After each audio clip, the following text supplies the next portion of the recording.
اعوذ باللہ من الشیطان اللعین الرجیم بسم اللہ الرحمن الرحیم شہر رمضان الذی انزل فیہ القرآن ھدی للناس وبینات من الہدی والفرقان۔ السلام علیکم ورحمۃ اللہ وبرکاتہ۔ تمام ناظرین کو، تمام سامعین کو ماہ مبارک رمضان کی عظیم سعادتوں کی مبارکباد عرض کرتے ہیں۔ آج میں انتہائی اہم ٹاپک لے کے آپ کی بارگاہ میں حاضر ہوا ہوں کہ اللہ تعالیٰ نے انسان کی ہدایت کی بابت قرآن مجید نازل کیا اور اپنے پیغمبر کو کہا کہ آپ ان میں تو ہمیشہ نہیں رہیں گے، اب پردہ کر جائیں گے، آپ کے بعد کتاب اور اطرت اہل بیت، یہ دو چیزیں اگر یہ ان کا دامن تھامے رکھیں گے تو کامیاب ہو جائیں گے۔ تو یہ وہ واحد مہینہ کہ جس کو اللہ نے یہ سعادت بخشی کہ میں اگر اپنی وہ کتاب کی جو قیامت تک کے انسانوں کے لیے ہدایت ہے، اگر وہ میں نازل کروں گا تو وہ ماہ مبارک رمضان کا مہینہ ہے۔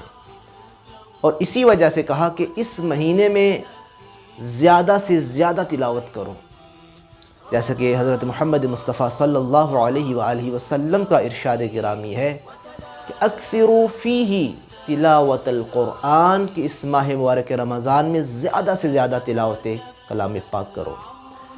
اور حضرت علی بن ابی طالب علیہ السلام نے ارشاد فرمایا کہ میں نے نبی اعظم سے سنا کہ وہ یہ فرمایا کرتے تھے من تلا فیہ آیتا ان لہ اجر مثلی من ختم القرآن فی غیر الشہور، کہ میرے آقا یہ ارشاد فرمایا کرتے تھے کہ جو بھی اس ماہ مبارک رمضان میں قرآن مجید کی ایک آیت کی بھی تلاوت کرے گا، اللہ تعالیٰ اس کو باقی مہینوں میں ختم قرآن کا ثواب عطا کرے گا۔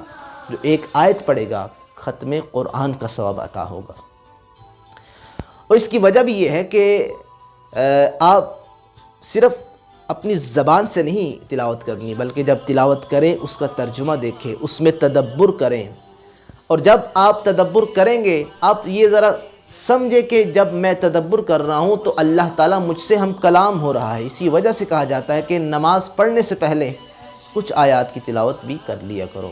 اس کی وجہ کیا ہے کہ جب آپ آیات کی تلاوت کرو گے کیا ہوگا؟ معبود اپنے عبد سے ہم کلام ہوگا۔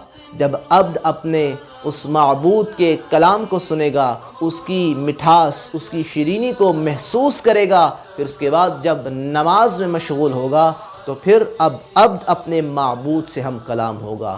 اس طرح عبد و معبود کا مکالمہ ہوگا، بات چیت ہوگی، اور پھر قربتیں بڑھیں گی، نزدیکیاں بڑھیں گی، دوریاں ختم ہو جائیں گی۔ تو لہذا ماہ مبارک رمضان وہ مہینہ ہے، شہر رمضان الذی انزل فیہ القرآن، یہ وہ ماہ مبارک رمضان کا مہینہ ہے جس میں قرآن کو نازل کیا گیا، اور جو ہدایت ہے، جس میں کھلی نشانیاں ہے، جس میں فرقان ہے، جس میں حق و باطل کو جدا کرنے والی طاقت ہے۔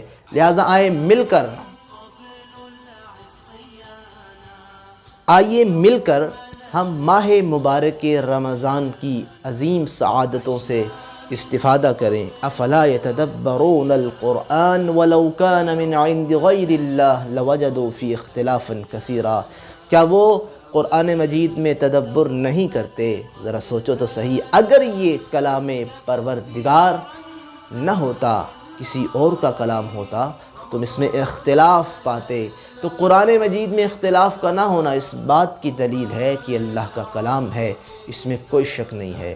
لہذا ماہ مبارک رمضان کی بہار قرآن ہے، قرآن کو پڑھنا چاہیے، قرآن کو سمجھنا چاہیے، تاکہ ہم اس قرآن کی وہ گہرائی کہ جہاں تک انسان اگر پہنچ جائے تو پھر وہ اللہ تعالیٰ کی معرفت حاصل کر لیتا ہے۔ خداوند کریم سے دعا کرتے ہیں کہ ہمیں حقیقی معنی میں قرآن مجید کو سمجھنے اور اس پر عمل کرنے کی توفیق عنایت فرمائے۔ والسلام ورحمۃ اللہ۔